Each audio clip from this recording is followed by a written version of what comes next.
Good morning बच्चों। आज हम मेवाड़ की महाराणा सांगा के विषय में अध्ययन करेंगे। रायमल महाराणा रायमल की मृत्यु के पश्चात 1509 में महाराणा सांगा मेवाड़ के शासक बने, जिन्होंने 1528 ईस्वी तक शासन किया। महाराणा रायमल के जीवन काल में ही उनके पुत्रों में उत्तराधिकार के लिए संघर्ष हुआ, लेकिन उस समय उनके चाचा के प्रयास से ये संघर्ष समाप्त हो गया और महाराणा रायमल की मृत्यु के बाद सांगा को सिंहासन सौंपा गया मेवाड़। अब हम एक क्वेश्चन के रूप में भी पढ़ना चाहिए और पॉइंटों को याद करना है हमें। महाराणा सांगा की विजय का अध्ययन करेंगे।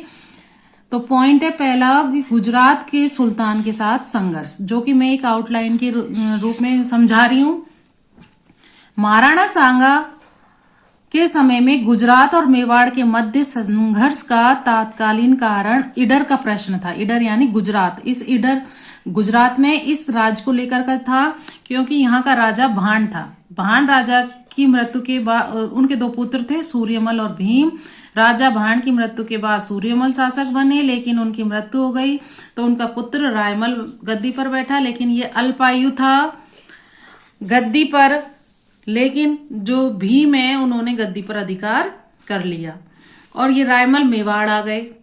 और भीम की मृत्यु के बाद उनका पुत्र भारमल गद्दी पर बैठ गया, तो मेवाड़ आ गए। तो 1515 में राणा सांगा की सहायता से रायमल पुनः ईडर का शासक बन गया, जिसके कारण गुजरात का सुल्तान मुजफ्फर बहुत अप्रसन्न हो गया और उसने सुल्तान ने ईडर पर अधिकार करने के लिए निजामुल मुल्क को नियुक्त किया, ईडर का घेरा डाल दिया। लेकिन निजामुल मुल्क को भी पराजय का सामना करना पड़ा। दोबारा सुल्तान ने मुबारिजुल मुल्क को भेजा और उन्हें भी पराजय का सामना करना पड़ा। रायमल को ईडर का गद्दी पर बिठा दिया राणा सांगा ने, और सांगा अहमदनगर, बड़नगर, बीसल नगर आदि स्थानों को लूटता हुआ चित्तौड़ लौट आया। 1520 में इस हार का बदला लेने के लिए सुल्तान ने मुजफ्फर ने मलीज अयाज व किवाल मुल्क के नेतृत्व में 2 सेनाएं भेजी और मालवा का सुल्तान महमूद भी आ मिल गया, परंतु मुस्लिम अफसरों में अनबन के कारण मलिक अयाज आगे नहीं बढ़ सका और उसे संधि कर वापस लौटना पड़ा। दिल्ली सल्तनत के साथ संघर्ष। दिल्ली का साथ महाराणा सांगा का युद्ध सिकंदर लोदी के समय ही संघर्ष प्रारंभ हो गया था, लेकिन सिकंदर लोदी अपने राज्य की निर्बलता के कारण महाराणा सांगा के साथ संघर्ष के लिए तैयार नहीं हो सका। लेकिन इब्राहिम लोदी ने 1517 में खातोली नामक जगह पर महाराणा सांगा के साथ युद्ध हुआ, जिसमें सांगा की विजय हुई और इस युद्ध में सांगा का बायां हाथ कट गया और तीर लगने से पैर भी लंगड़ा हो गया। खातोली बच्चों ये याद रखना है, कहां पर है? कोटा में। और इस युद्ध को हम क्या कहेंगे? खातोली का युद्ध, जो कि 1517 में इब्राहिम लोदी और महाराणा सांगा के बीच हुआ, जिसमें सांगा की विजय हुई और इब्राहिम लोदी युद्ध मैदान को छोड़ करके भाग गया। फिर हार का बदला लेने के लिए इब्राहिम लोदी ने बाड़ी नामक जगह पर 1518 में मियां माखन की अध्यक्षता में एक सेना भेजी, लेकिन इस सेना को भी हार का सामना करना पड़ा। अब हम पढ़ेंगे तीसरा, मालवा के साथ संबंध यानी मालवा के साथ संघर्ष। इसके क्या कारण थे कि जो मालवा का अपदस्थ सुल्तान था महमूद खिलजी, उसको पुनः शासक बनाने में मेदिनी राय नामक एक हिंदू सामंत ने सहायता की थी। इस कारण सुल्तान ने उसे अपना क्या बना दिया? प्रधानमंत्री।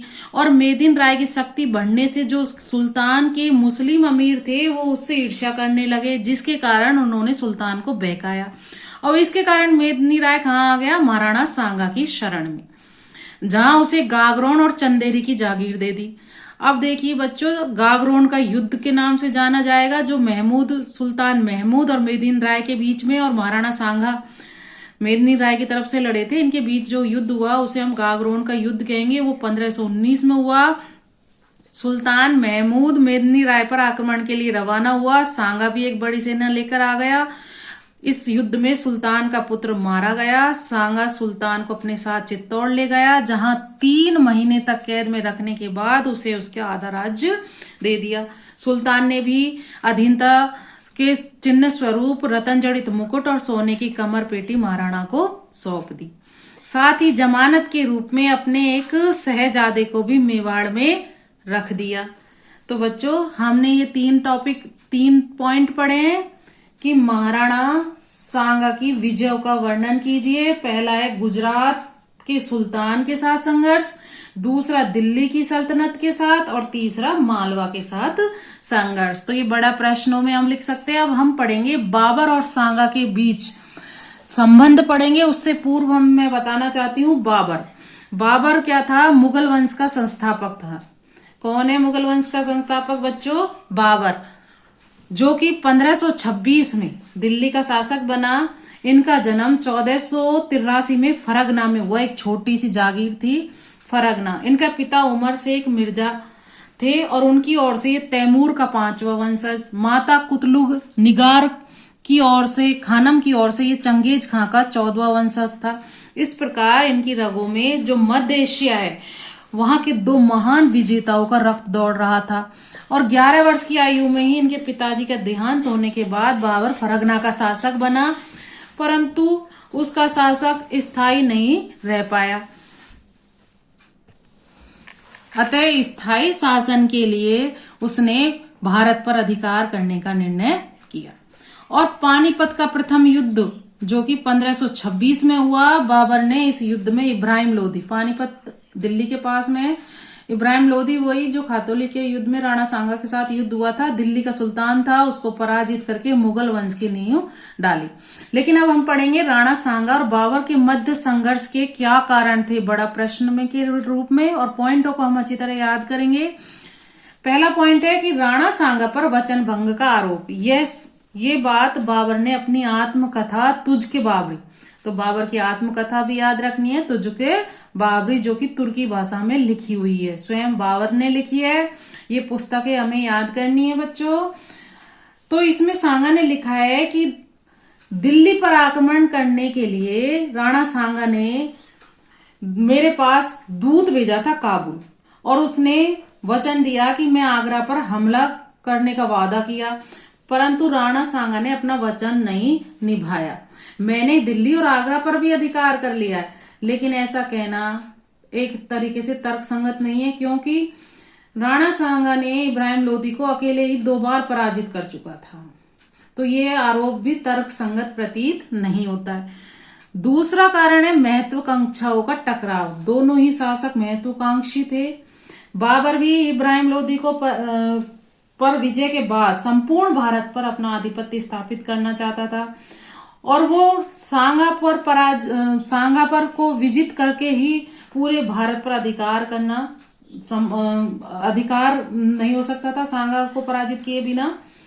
तो दोनों का उत्तरी भारत में एक साथ बने रहना ठीक वैसा ही था जैसे एक म्यान में 2 तलवार।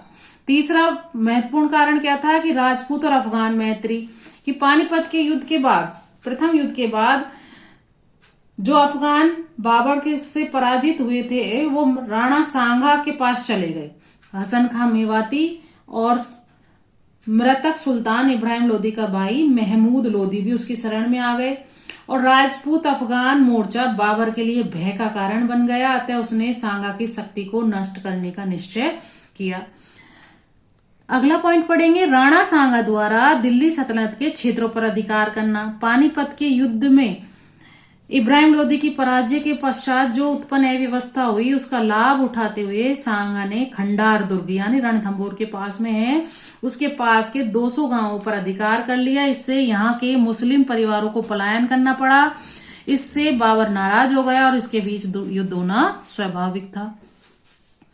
युद्ध से पूर्व की घटनाएं पढ़ेंगे, क्योंकि अब जब राणा सांगा ने भी दिल्ली के सल्तनत के क्षेत्रों पर अधिकार कर लिया, इधर बाबर भी नाराज हो गया, तो दोनों शासकों ने अपनी अपनी स्थिति सुदृढ़ कर ली। मुगल सेनाओं ने बयाना, धौलपुर और ग्वालियर पर राणा सांगा ने भी पर अधिकार कर लिया और राणा सांगा ने भी अपनी शक्ति संगठित कर ली। बयाना का युद्ध हुआ, फरवरी 1527 में। इस युद्ध में देखिए बच्चों, राणा सांगा विजय हुआ। राणा सांगा ने बयाना के दुर्ग को घेर लिया। बाबर ने मोहम्मद सुल्तान मिर्जा को बयाना दुर्ग की रक्षा के लिए नेतृत्व में सेना भेजी, लेकिन राणा सांगा ने उसे पराजित कर दिया। तो ये एक राणा सांगा की महत्वपूर्ण विजय थी।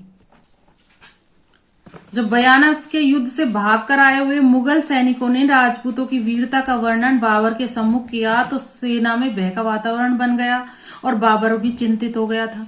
और एक ज्योतिष ने, मोहम्मद शरीफ नाम के जो काबुल से एक ज्योतिष आया, उसने भी बाबर की पराजय की भविष्यवाणी की, जिससे मुगल सेना में भय और निराशा का वातावरण हो गया। अब ऐसी स्थिति में बाबर ने मुगल सैनिकों को प्रोत्साहन दिया, यानी जिहाद का नारा लगाया। बाबर ने अपने सैनिकों में नवीन उत्साह का संचार करने के लिए एक जोशीला भाषण दिया।